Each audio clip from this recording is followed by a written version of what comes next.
لا حول ولا قوة إلا بالله العلي العظيم حسبنا الله ونعم الوكيل نعم المولى ونعم النصير أعوذ بالله السميع العليم من الشيطان الرجيم بسم الله الرحمن الرحيم الحمد لله رب العالمين والصلاة والسلام على أشرف الأنبياء والمرسلين الملقب بطه وياسين وقائد الغر المحجلين بالقاسم محمد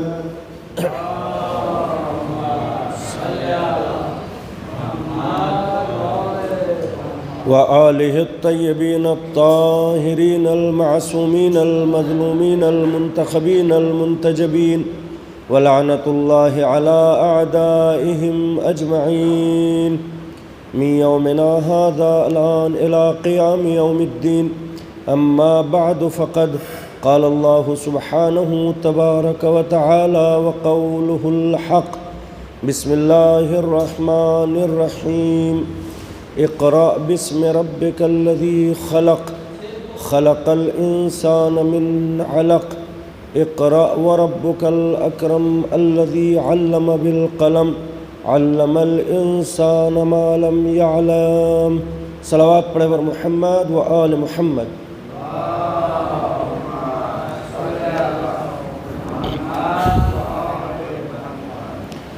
معزز سامعین کرام، ہمارے مذہب میں سب سے زیادہ جو اہمیت دی گئی ہے وہ علم دین کو سب سے زیادہ اہمیت دی گئی ہے.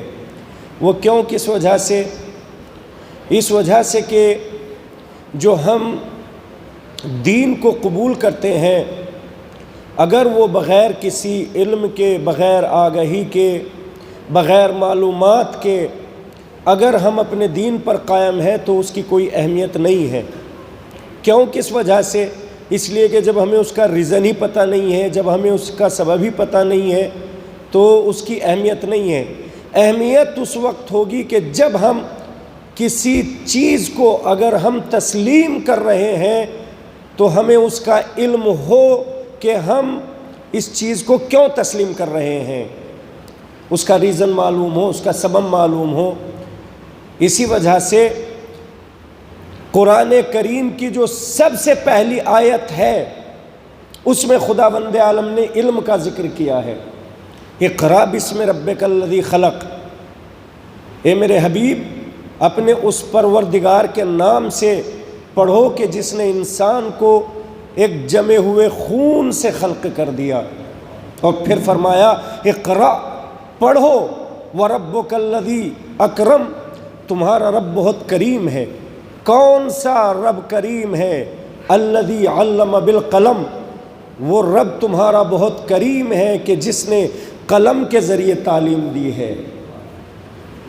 علم الانسان ما لم یعلم، اور انسان کو وہ سب کچھ پڑھا دیا کہ جو وہ نہیں جانتا تھا. یعنی انسان کو تعلیم دے دی، انسان کی فطرت کو پڑھا دیا، انسان کی طبیعت کو پڑھا دیا، انسان کے دل کو پڑھا دیا، انسان کے ضمیر کو پڑھا دیا. وہ سب کچھ باتیں پڑھا دی کہ جو وہ نہیں جانتا تھا. انسان کے اندر علم حاصل کرنے کی صلاحیت پیدا کر دی.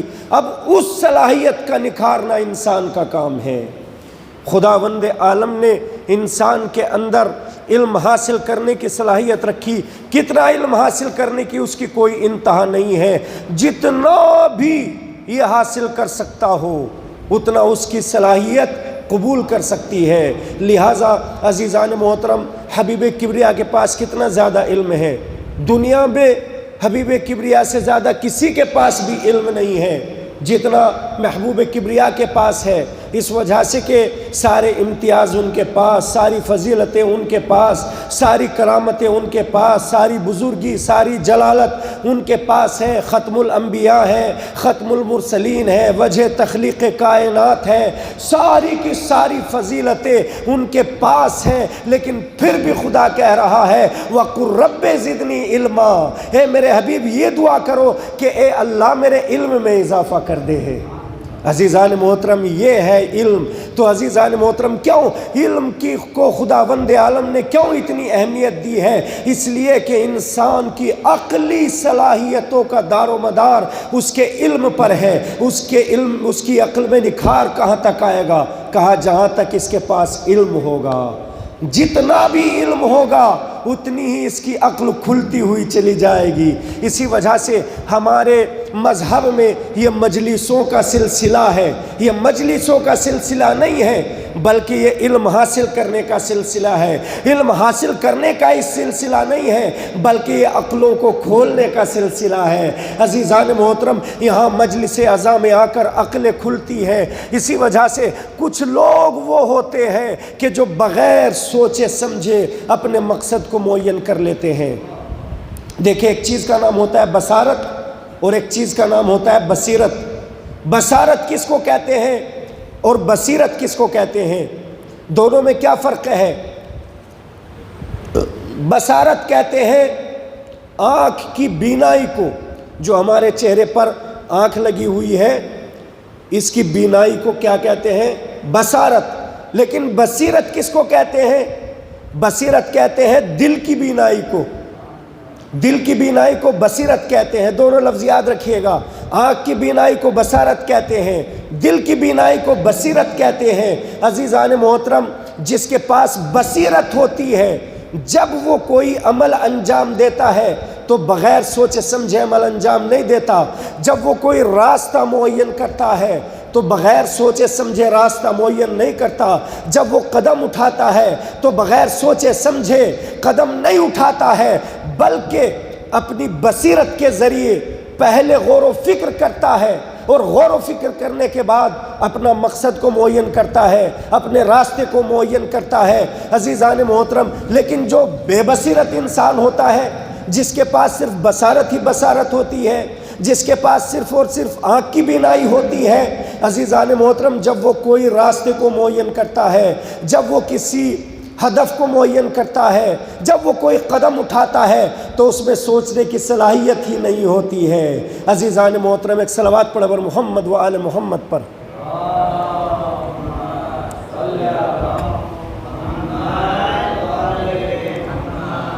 بھائی اگر جو مومنین حضرات باہر بیٹھے ہوئے ہیں بہتر تو یہ ہوتا کہ وہ اندر ہی تشریف لے آتے۔ کیوں؟ کس وجہ سے؟ اس وجہ سے کہ مسجد کے باہر نماز پڑھنے کا کچھ اور ثواب ہے، مسجد کے اندر نماز پڑھنے کا کوئی اور ثواب ہے، اور اگر آج کرونا کی وجہ سے بھی کہیں تو جیسے جمع باہر ہیں ایسے ہی اندر ہو جائیں۔ ایک صلوات پڑھ بر محمد والے محمد پر۔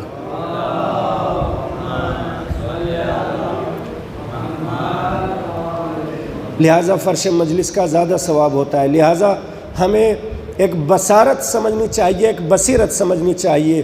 بصارت کس کو کہتے ہیں؟ بصیرت کس کو کہتے ہیں؟ عزیزان محترم بصارت کہتے ہیں آنکھ کی بینائی کو، بصیرت کہتے ہیں دل کی بینائی کو، کور دلی کو بے بصیرتی کہتے ہیں۔ عزیزان محترم جو صاحبان بصیرت ہوتے ہیں جب وہ کوئی راستہ، جب وہ کوئی عقیدہ، جب وہ کوئی منزل معین کرتے ہیں تو پہلے وہ غور و فکر کرتے ہیں، غور و فکر کرنے کے بعد اپنی منزل کو، اپنے مقصد کو، اپنے ہدف کو معین کرتے ہیں۔ عزیزان محترم لیکن دونوں کی غور و فکر میں بہت بڑا فرق ہوتا ہے۔ جو بے بصیرت لوگ ہوتے ہیں ان کی غور و فکر میں ایک صلوات پڑھے بر محمد و آل محمد پر۔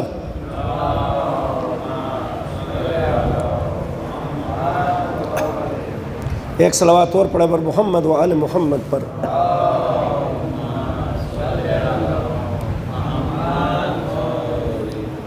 جو بے بصیرت لوگ ہوتے ہیں ان کی غور و فکر میں اور جو صاحبان بصیرت ہوتے ہیں ان کی غور و فکر میں بہت بڑا فرق ہوتا ہے۔ دونوں کی زندگی الگ الگ ہو جاتی ہے، دونوں کی ایکٹیویٹی الگ ہو جاتی ہے، دونوں کی کارکردگی الگ ہو جاتی ہے۔ دونوں کی فعالیت الگ ہو جاتی ہے، دونوں کے راستے الگ ہو جاتے ہیں، دونوں کے مقاصد الگ ہو جاتے ہیں۔ جو بے بصیرت ہیں ان کا طرز عمل کچھ اور ہوتا ہے، جو صاحبان بصیرت ہیں ان کا طرز عمل کچھ اور ہوتا ہے، جو بے بصیرت ہیں ان کی فکر کچھ اور ہوتی ہے، جو صاحبان بصیرت ہیں ان کی فکر کچھ اور ہوتی ہے، جو بے بصیرت لوگ ہیں ان کے الفاظ کچھ اور ہوتے ہیں، جو صاحبان بصیرت ہیں ان کے الفاظ کچھ اور ہوتے ہیں، جو بے بصیرت ہے ان کے سوچنے کا طریقہ کچھ اور ہوتا ہے، جو صاحبان بصیرت ہیں ان کے سوچنے کا طریقہ کچھ اور ہوتا ہے۔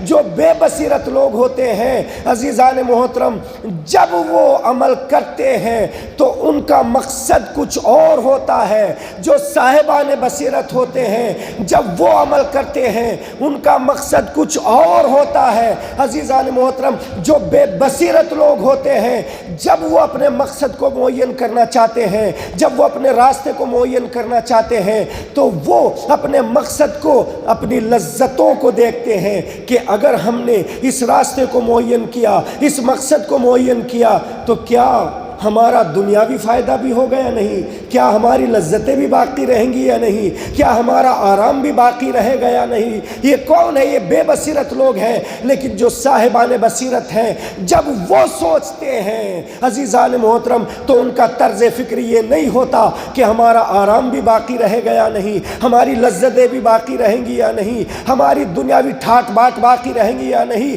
بلکہ جب وہ مقصد کو معین کرتے ہیں تو پھر انہیں یہ فکر ہوتی ہے کہ اس راستے پر حق بھی باقی رہے گا یا نہیں۔ دونوں میں فرق ہو جاتا ہے۔ یہاں جو راستہ ہم معین کر رہے ہیں اس راستے پر حق بھی باقی رہے گا یا نہیں، اس پر ہمارا دین بھی باقی رہے گا یا نہیں، اس پر ہم صراط مستقیم پر بھی باقی رہیں گے یا نہیں، اس پر ہم خدائی دین پر بھی باقی رہیں گے یا نہیں۔ عزیزان محترم، اسی وجہ سے کہا یعلمون ظاہرا من الحیات الدنیا وہم عن الآخرۃ ہم غافلون۔ جو بے بصیرت لوگ ہیں وہ ظاہری دنیا پر نگاہ کرتے ہیں، وہ باطن دنیا پر نگاہ نہیں کرتے، لیکن جو اولیاء پروردگار ہیں، جو صاحبان پروردگار ہیں، ان اولیاء الذین اذا نظر الی باطن الدنیا، جو اولیاء الہی ہوتے ہیں وہ دنیا کے ظاہر پہ نظر نہیں رکھتے بلکہ وہ دنیا کے باطن میں اتر جاتے ہیں۔ عزیزان محترم، اسی وجہ سے کہا اتقوا فراست المومن، مومن کی عقل مندی سے بچو، مومن کی فراست سے بچو۔ کیوں؟ کس وجہ سے؟ اس وجہ سے کہ نظرو بنور اللہ، اس وجہ سے کہ نور خدا سے نظر کرتا ہے۔ تو عزیزان محترم، اسی وجہ سے امام موسیٰ کاظم علیہ السلام فرماتے ہیں کہ عقل کے دین کے اندر گہرائی اور گہرائی رکھو، دین کو سوچ سمجھ کے قبول کرو۔ جب دین کا کوئی پوائنٹ تمہاری سمجھ میں آئے، سامنے آئے تو اس میں غور و فکر کرو، اس کی کھوج کرو، ان بدھوؤں کی طرح نہ ہو جاؤ کہ جنہیں علم دین کے بارے میں کچھ بھی پتہ نہیں ہے۔ اور پھر امام جعفر صادق علیہ السلام فرماتے ہیں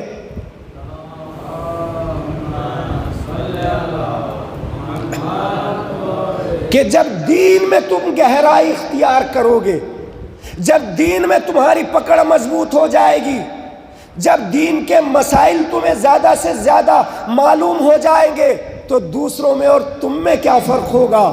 پھر دوسروں میں اور تم میں یہ فرق ہوگا کہ تمہاری عقل اتنی مضبوط ہو جائے گی کہ اس میں لغزش نہیں آئے گی۔ لیکن جنہیں دین کے مسائل کا علم نہیں ہوگا انہیں قدم قدم پر لرزنا پڑے گا، قدم قدم پر ان کے قدموں میں لغزش آئے گی۔ لہٰذا اگر اپنے قدموں میں استحکام اور مضبوطی لانا چاہتے ہو تو دین کے مسائل میں مضبوط ہو جاؤ۔ اسی وجہ سے ایک فرشتے نے دیکھا کہ ایک عابد انسان ہے جو بڑی محنت اور زحمت سے عبادت انجام دے رہا ہے، دن رات نماز پڑھنے میں لگا رہتا ہے، دن رات عبادت میں مشغول ہے، مصلی عبادت سے ہٹتا نہیں ہے۔ ایک مرتبہ فرشتے کو بڑا تعجب ہوا تو فرشتے نے کہا کہ اے پروردگار، یہ تیری بارگاہ کا عبادت گزار تو بہت زیادہ عبادتیں کرتا ہے، پروردگار اس کا اجر بھی تو بہت زیادہ ہوگا۔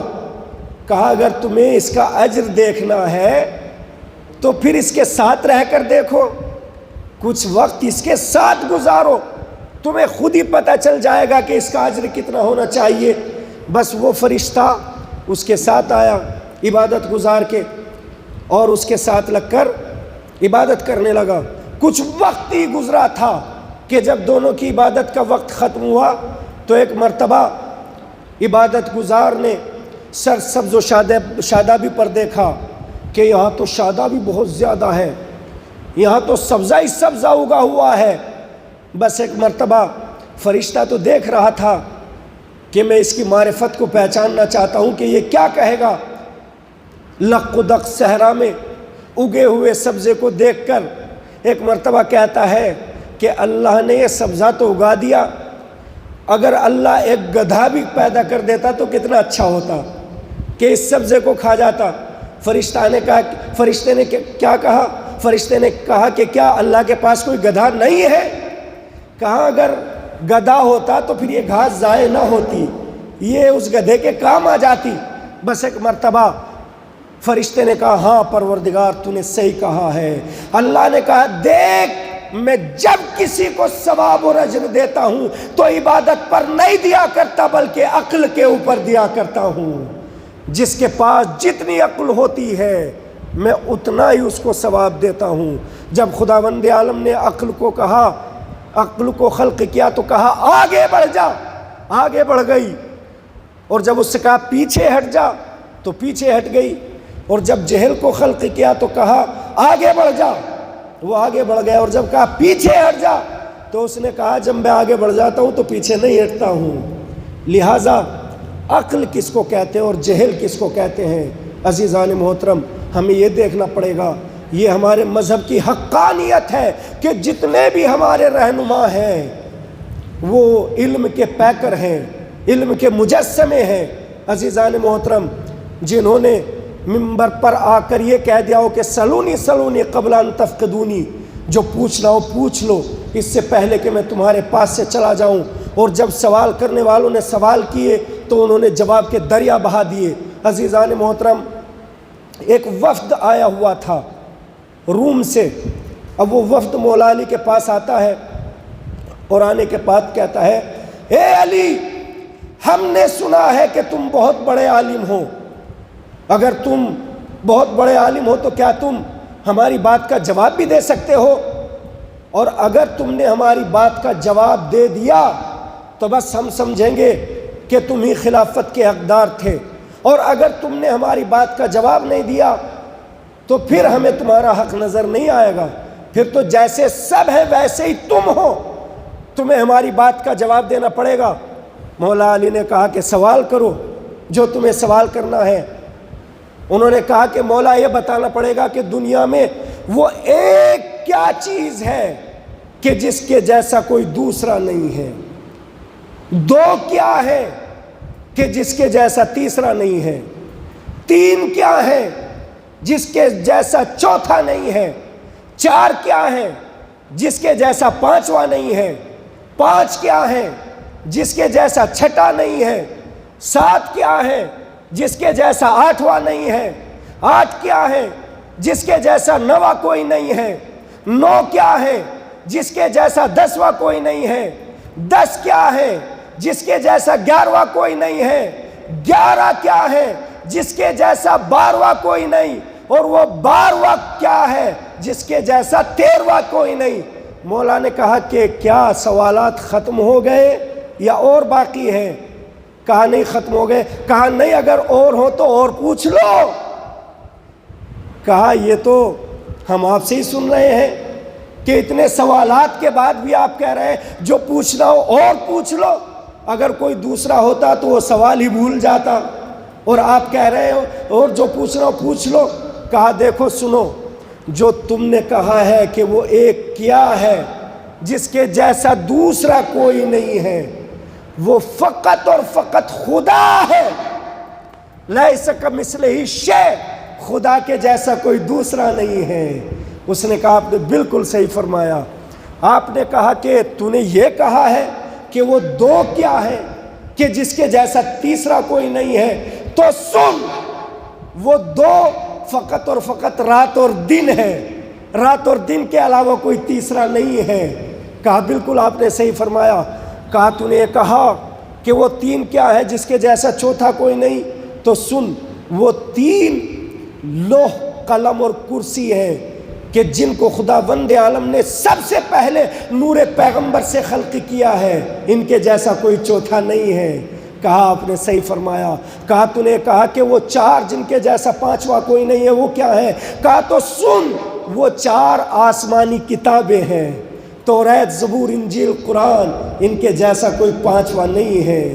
سن، تو نے یہ کہا ہے کہ وہ پانچ کیا ہے جن کے جیسا چھٹا کوئی نہیں ہے، وہ پانچ، ایک صلوات پڑھ پر محمد والے محمد۔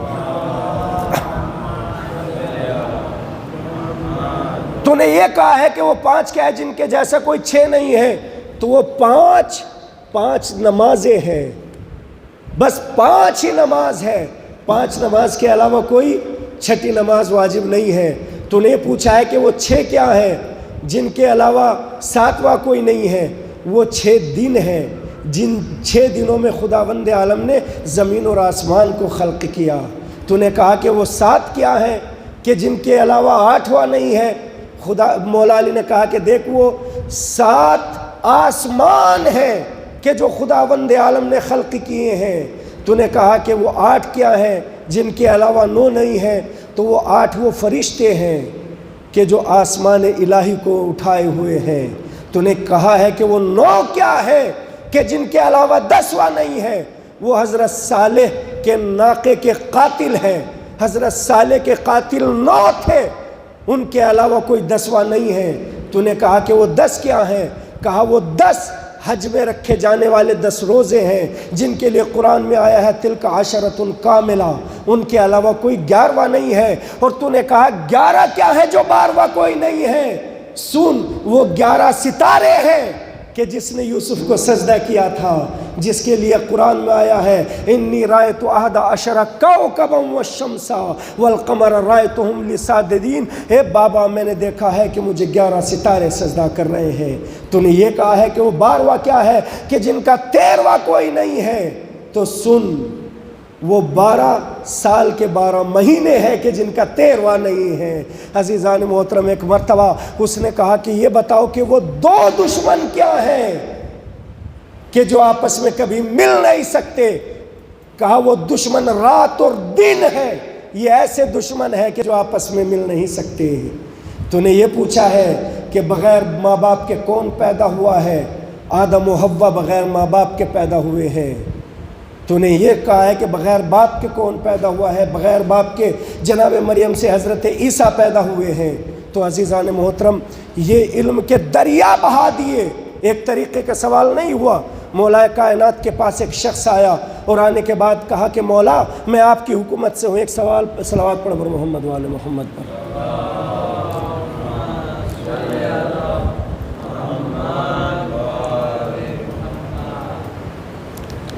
مولا کے پاس ایک شخص آیا اور آگے کہنے لگا مولا، میں آپ کی حکومت میں سے ہوں، آپ کی حکومت کا باشندہ ہوں۔ مولا نے کہا نہیں ہو سکتا، تو ہماری حکومت کا باشندہ نہیں ہے۔ کہا تو پھر مولا، میں کہاں سے آیا ہوں، کون ہوں؟ کہا سن، تو حاکم شام کے پاس سے آیا ہے۔ حاکم شام کے پاس روم کا ایک وفد آیا تھا اور اس نے آ کے حاکم شام سے سوالات کیے تھے۔ حاکم شام کے پاس ان سوالات کے جوابات بن نہیں سکے، لہٰذا حاکم شام نے تجھے ہمارے پاس بھیج دیا ہے۔ کہا اے علی، یہ علم تو اللہ کے علاوہ کسی کے پاس تھا ہی نہیں، آپ کو کہاں سے پتہ چل گیا؟ کہا یہ مت پوچھ کہ ہمیں کہاں سے پتہ چلا ہے، یہ بتا تیرے سوالات کیا ہیں؟ کہا میرے سوالات یہ ہیں کہ مولا یہ بتائیے کہ حق و باطل کے درمیان کتنا فاصلہ ہوتا ہے۔ کہا دوسرا سوال، کہا مولا یہ بتائیے کہ مشرق اور مغرب کے درمیان کتنا فاصلہ ہوتا ہے۔ کہا اور بول۔ کہا مولا یہ بتائیے کہ زمین اور آسمان کے درمیان کتنا فاصلہ ہوتا ہے۔ کہا اور بول۔ کہا یہ بتائیے وہ 10 چیزیں کون سی ہیں کہ جو ایک دوسرے سے افضل ہیں۔ اب سارے کے سارے سوالات ایسے ہی ہیں، نہ جن کو ناپ سکتے ہیں نہ گن سکتے ہیں۔ حق و باطل کے درمیان کیا فرق ہے، مشرق اور مغرب کے درمیان میں کیا فرق ہے، یا مثال کے طور پہ زمین اور آسمان کے درمیان میں کتنا فاصلہ ہے، یہ کوئی ناپنے اور گننے والی چیز نہیں ہے۔ مولا نے کہا کہ میرے بیٹے، ان دونوں بیٹوں میں سے کسی ایک سے بھی پوچھ لے۔ چھوٹے چھوٹے بچے بیٹھے ہوئے تھے، ایک مرتبہ اس نے کہا کہ میں اس بڑے شہزادے سے سوال کروں گا جن کے بال بڑے بڑے ہیں۔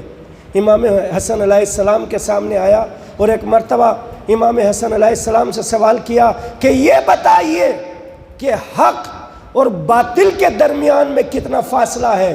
امام حسن علیہ السلام نے کہا سن، حق اور باطل کے درمیان میں صرف 4 انگلیوں کا فاصلہ ہے۔ کہا کیا مطلب؟ کہا اس لیے کہ آنکھ اور کان کے درمیان میں 4 انگلیوں کا ہی فاصلہ ہوتا ہے۔ سن، جو کان سے سن لیا جائے وہ باطل ہوتا ہے، جو آنکھ سے دیکھا جائے وہ حق ہوتا ہے۔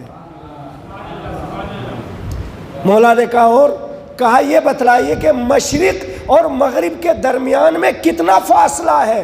کتنا فاصلہ بتلائے گا کوئی؟ مشرق اور مغرب کے درمیان میں کیا فاصلہ ہے؟ آپ نے کہا مشرق اور مغرب کے درمیان صرف 1 دن کا فاصلہ ہے۔ کہا کیا مطلب؟ کہا سورج 1 دن میں مشرق سے نکلتا ہے، مغرب تک پہنچ جاتا ہے، لہٰذا 1 دن کا فاصلہ۔ کہا یہ بتا دیجئے زمین اور آسمان کے درمیان کتنا فاصلہ ہے؟ کہا جہاں تک بھی انسان کی نظریں پہنچ جائیں بس اتنا ہی فاصلہ ہے۔ کہا ذرا اور وضاحت کر دیا جائے، کہا جب مظلوم تڑپتا ہے جہاں تک اس کی آہ پہنچ جائے بس اتنا ہی فاصلہ ہے۔ عزیزان محترم، اس کے بعد کہا کہ سن وہ 10 چیزیں کون سی ہیں کہ جو ایک دوسرے سے افضل ہوتی ہے۔ سن، دنیا میں سب سے مضبوط چیز کا نام پتھر ہے۔ پتھر سے مضبوط اور کیا چیز ہوگی، لیکن پتھر سے مضبوط چیز کا نام لوہا ہے کہ جو پتھر کو توڑ دیتا ہے، اور پتھر سے زیادہ مضبوط چیز کا نام آگ ہے جو آگ کو پنگھلا دیتی، جو آگ جو ہے وہ لوہے کو پنگھلا دیتی ہے، اور آگ سے زیادہ مضبوط چیز کا نام پانی ہے، پانی آگ کو بجھا دیتا ہے۔ پانی سے زیادہ مضبوط چیز کا نام بادل ہے جو پانی کو لے کر اڑ جاتا ہے۔ بادل سے زیادہ مضبوط چیز کا نام ہوا ہے جو بادل کو لے کر اڑ جاتی ہے۔ ہوا سے زیادہ مضبوط چیز کا نام فرشتہ ہے جو ہوا کو چلاتا ہے۔ فرشتے سے زیادہ مضبوط چیز کا نام موت ہے کہ جو اسے مار دیتی ہے، اور موت سے زیادہ، فرشتے سے زیادہ مضبوط چیز کا نام ملک الموت ہے کہ جو فرشتے کو چلاتا ہے، اور ملک الموت سے زیادہ مضبوط چیز کا نام موت ہے کہ ملک الموت کو بھی موت آنا ہے، اور سب سے مضبوط چیز کا نام امر خدا ہے، اس لیے کہ ساری دنیا امر خدا کے تحت چلتی ہے۔ صلوات پڑھے بر محمد و آل محمد پر۔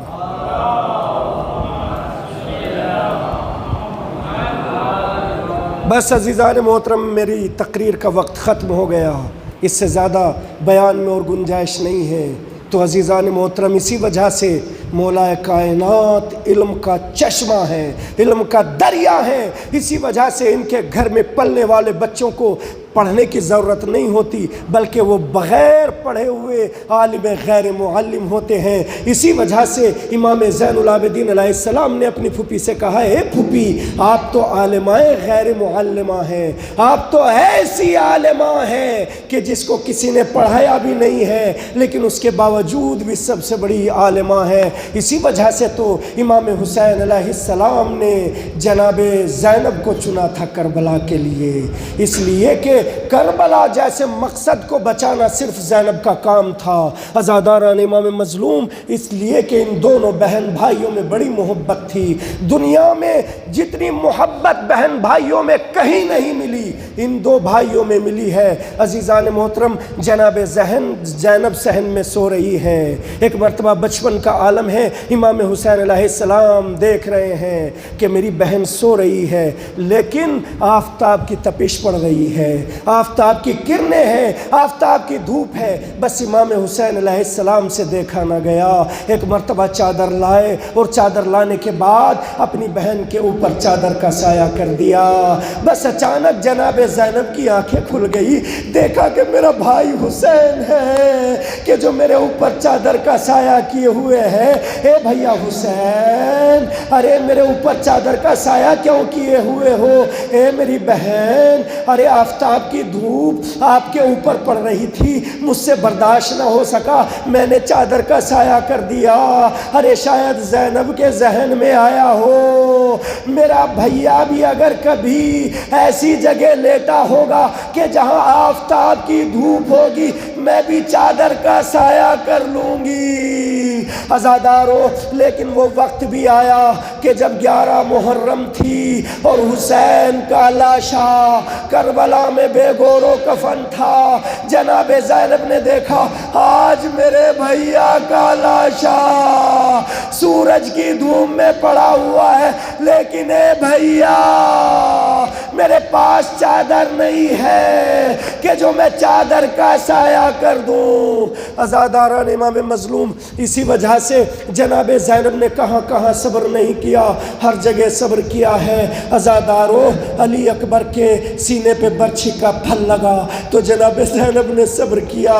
قاسم کی لاش کے ٹکڑوں کو دیکھا تو جناب زینب نے صبر کیا۔ عباس کے بازو قلم ہوئے تو جناب زینب نے صبر کیا۔ حسین کے گلے پہ کند خنجر چلا، جناب زینب نے صبر کیا۔ خیام حسینی میں آگ لگی، جناب زینب نے صبر کیا۔ سکینہ کے گوشوارے چھینے، جناب زینب نے صبر کیا۔ ہاتھوں میں رسن بندھی، جناب زینب نے صبر کیا۔ لیکن ایک مقام وہ بھی آیا کہ جہاں زینب کے صبر کا پیمانہ لبریز ہو گیا، اور وہ موقع کون سا تھا؟ وہ موقع اس وقت تھا کہ جب کوفے کی حدود آئی تو ایک مرتبہ قافلہ روک دیا گیا۔ کوفے کی گلیوں میں منادی کرا دی گئی کہ دیکھو صبح میں یہاں قافلہ آئے گا، تماشائیوں کا تماشا دیکھا جائے گا، سارے لوگ گلیوں میں جمع ہو جائے تاکہ تماشائیوں کا تماشا دیکھ لیا جائے۔ ساری رات منادی ہوئی، سب لوگ کوفے کی گلیوں میں آئے، اور جب سب لوگ کوفے کی گلیوں میں آ گئے، لوگوں کی گلیوں سے، لوگوں کے مجمع سے گلیاں چھلکنے لگی، تو اب علی کی بیٹی سے کہا گیا اے زینب ذرا قافلے کو لے کر آگے بڑھو۔ بس اتنا سننا تھا کہ زینب کو اپنے بابا کا زمانہ یاد آ گیا، نجف کی طرف رخ کر دیا۔ اے بابا، جب ہم پہلے آیا کرتے تھے تو عورتیں ہماری زیارت کرنے آتی تھی، لیکن بابا جب آج آئے ہیں تو ہمارا تماشا دیکھنے کے لیے عورتیں آئی ہیں۔ ارے علی کی لاڈلی نے آگے بڑھنے سے انکار کر دیا، جلاد کوڑا لے کر آگے بڑھا۔ اب زینب کی کمر میں کوڑے کھاتے کھاتے اتنی طاقت نہیں رہ گئی تھی کہ